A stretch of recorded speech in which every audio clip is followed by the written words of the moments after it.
Kaisang Pangarep secara resmi menjadi Ketua Umum PSI atau Partai Solidaritas Indonesia. Kaisang Pangarep menjadi Ketua Umum PSI sesuai keputusan Kopi Darat Nasional atau Kopdarnas di Jakarta Theater. Kaisang Pangarep resmi ditetapkan sebagai Ketua Umum PSI dalam gelaran Kopdarnas pada Senin 25 September 2023 malam. Ya, Tribuners, itu dia tadi informasi yang terbaru mengenai status Mas Kaisang Pangarep yang saat ini telah bergabung menjadi Ketua Umum dari Partai Solidaritas Indonesia atau PSI. Ini baru saja penetapannya semalam. Diserahkan jabatannya oleh Bro Giring kepada Mas Bro Kaisang. Jadi penyebutannya jadi panjang. Gitu ya. Nah, Tribuners, untuk tahu nih bagaimana sih tanggapannya, ada salah satu politikus juga yang sempat juga ada di PSI. Betul. Nah, ada Mbak Samara Amani yang bakal kita ajak ngobrol bareng nih, kita mintain pendapatnya mengenai Mas Kaisang yang sekarang jadi Ketua Umum PSI. Sudah bergabung bersama kami, Afia Tiokoni Billy dan juga GG. Ada Mbak Samara yang telah bergabung bersama kita di Zoom. Kita mau sapa dulu. Selamat sore Mbak Samara. Sore Mbak, sore. Baik. Mbak Samara, bagaimana Mbak tanggapan Mbak soal Kaisang yang sekarang resmi menahkodai PSI? Ya, kalau menurut saya kira itu bagus gitu ya. Artinya PSI memiliki seorang ketua umum yang merupakan anak muda. Mas Kaisang juga punya track record yang saya kira cukup bagus ya. Beliau sudah, ya maksudnya begini, beliau kan pernah menjadi konten kreator, punya banyak ide-ide kreatif, banyak menuangkan bisnisnya dan lain sebagainya yang secara real itu kreatif, independen gitu kan ya. Jadi menurut saya beliau menjadi ketua umum PSI ya bagus-bagus saja, karena kalau saya boleh tarik sedikit, PSI itu kan memang partai yang diisi oleh anak-anak muda gitu. Dan dulu pun ketika saya berada di PSI, saya pun anak muda yang baru berpolitik gitu. Nah, saat ini Mas Kaisang memilih jalan yang baru, yang tadinya berada dalam dunia konten, dunia kreatif, dunia bisnis, masuk ke dunia politik, saya kira ya memang sejalan dengan visi ketika awal PSI didirikan. Oke, berarti nggak kecepatan ya Mbak, karena baru 2 hari gabung PSI, tiba-tiba langsung jadi ketua umum?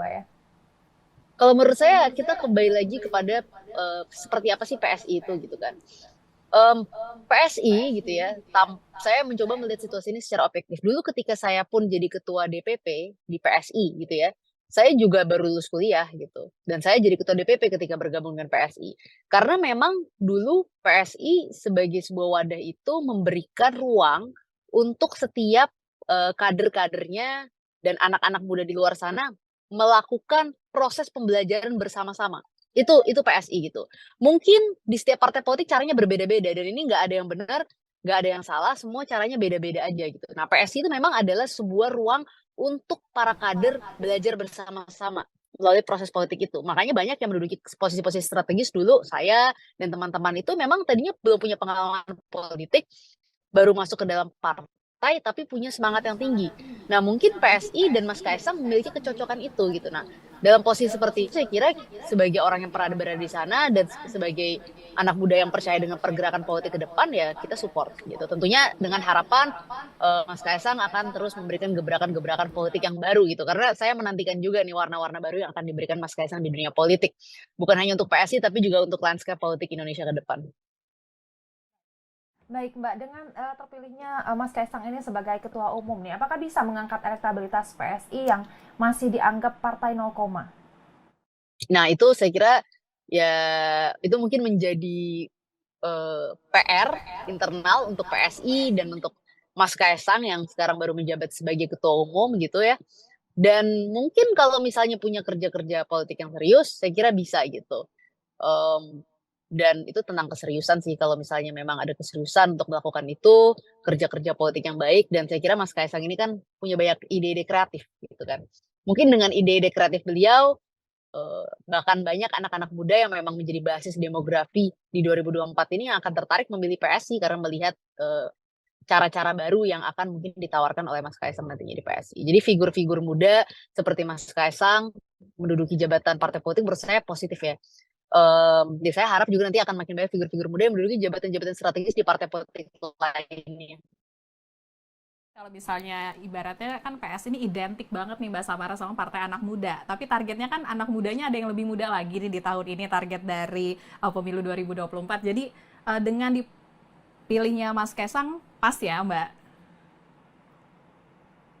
Ya, kalau saya sih ngelihatnya itu dulu gitu. Maksud saya kita lihat Mas Kaisang sebagai Mas Kaisang gitu. Kita jangan bicara latar belakang Mas Kaisang, Mm-mm. background. Karena saya tahu banyak orang bicara soal background politik beliau gitu. Misalnya mungkin sebagai putra dari Pak Jokowi dan lain sebagainya. Tapi kalau kita lihat Mas Kaisangnya dulu nih, ya Mas Kaisang itu ya memang sosok yang menurut saya ya cocok gitu. Kenapa? Karena saya lihatnya PSI ya gitu. Karena tadi seperti saya bilang, setiap partai politik punya karakteristik yang berbeda-beda gitu. Nah, kalau PSI memang dari dulu konsistennya adalah memberikan ruang bagi orang-orang muda yang ingin melakukan ya eksperimen politik, yang ingin belajar bersama-sama, berjuang bersama-sama. Jadi bukan cuma eksperimen dan belajar aja, tapi berjuang bersama-sama. Ada perjuangannya di situ. Jadi saya pikir cocok kalau misalnya melihat sosok yang baru terjun ke politik, yang punya banyak ide kreatif, yang sudah mencoba membangun track record-nya di bidang dunia usaha selama ini, ingin mencoba dunia politik, ingin berjuang bersama anak-anak muda, ya Mas Kaisang saya kira menemukan kecocokan. Kalau saya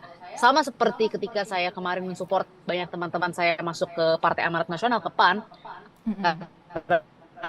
semakin ya, saya kira mungkin Kaisang juga melihat ada ya udah di PSI gitu. Jadi ya saya sih support aja kalau misalnya melihat sosok figur muda yang bagus masuk ke dalam partai.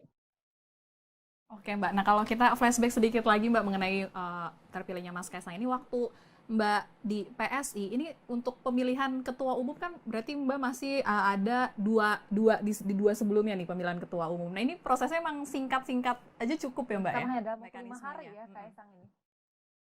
Nah, kalau itu saya nggak mau komentar karena menurut saya bukan sesuatu yang lain dikomentari oleh saya sebagai orang yang pernah berada di PSI. Apa yang menjadi proses internal PSI kita harus hargai, kita harus hormati, biarkan itu jadi urusan internal PSI, urusan partai ya. Kalau keputusannya Mas Kaisang menjadi ketua umum ya kita harus hormati, kita harus hargai karena setiap partai politik memiliki proses internalnya masing-masing gitu. Nah, kalau saya kembali karena sekarang saya sudah berada di luar PSI, saya nggak bisa mengomentari sebuah proses internal PSI, proses internal partai politik. Saya cuma merasa ya tentu ada harapan kalau semakin banyak figur muda, Mas Kaisang atau mungkin teman-teman yang lain nanti yang muda-muda menduduki jabatan-jabatan strategis di partai politik. Oke, siap Mbak. Tapi kalau misalnya ngomongin lagi Mbak, masalah Mas Kaisang pasti obrolannya ya mengenai Pak Jokowi nih Mbak Samara.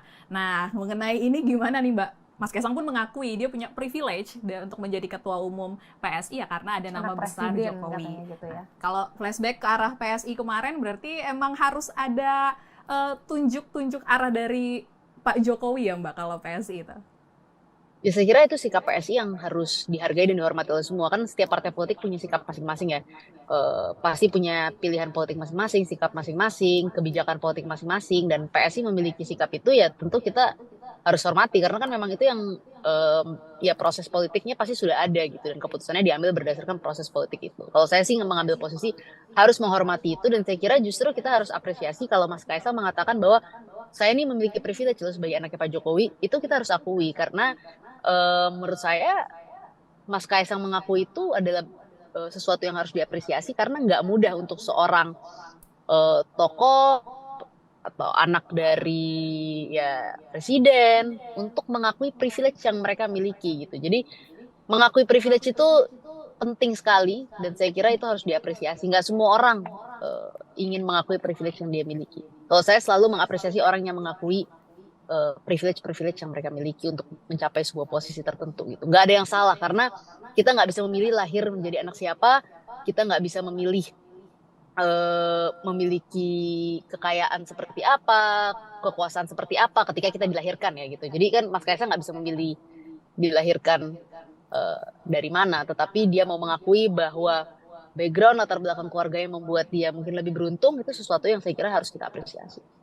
Oke, jadi mungkin gak ya Mbak kalau misalnya Mas Kaisang ngajak kakaknya ada Mas Untuk gabung Gibran lagi ya. dan juga ada kakak iparnya juga udah terjun ke politik duluan Mas Bobi untuk gabung ke PSI. Kalau menurut Mbak Samara gimana nih Mbak perkiraannya Mbak? Itu pertanyaan yang harus ditanyakan ke Mas Kaisang dan tokoh-tokoh yang disebut bukan ke saya nggak bisa jawab. Oke. Kalau Mbaknya sendiri bagaimana Mbak kalau misalkan diajak Kaisang untuk bergabung di PSI? Saya kira saya sekarang lagi dalam kerangka non berpartai. Saya memilih untuk tidak berpartai politik dalam pemilu kali ini, tetapi tetap mencoba untuk konsisten mendukung figur-figur yang bagus. Makanya kemarin saya juga dorong 3 teman saya yang mau masuk ke Partai Amanat Nasional karena menurut saya PAN partai yang bagus, kita support. Dan PSI saya kira akan mendapatkan darah yang segar, semangat baru, harapan baru dengan bergabungnya Mas Kaisang ke dalam PSI. Jadi kalau saya sih dalam posisi ingin support aja orang-orang yang bagus, Mbak, di partai-partai politik yang kita percaya masih bisa membawa perubahan buat Indonesia gitu dan bisa melanjutkan legasi-legasi yang Pak Jokowi juga lakukan. Oke. Baik Mbak, kalau bicara soal pengaruh Mbak, dari mana Pak Mbak soal pengaruh, apakah pengaruh Kaisang di PSI atau Gibran di PDI ini? Wah, saya nggak bisa komentar karena saya bukan pengamat politik, itu bukan sesuatu yang saya kira layak untuk dikomentari. Kita harus lihat nanti, silakan ditanyakan ke para surveyor politik yang mungkin memiliki data. Baik.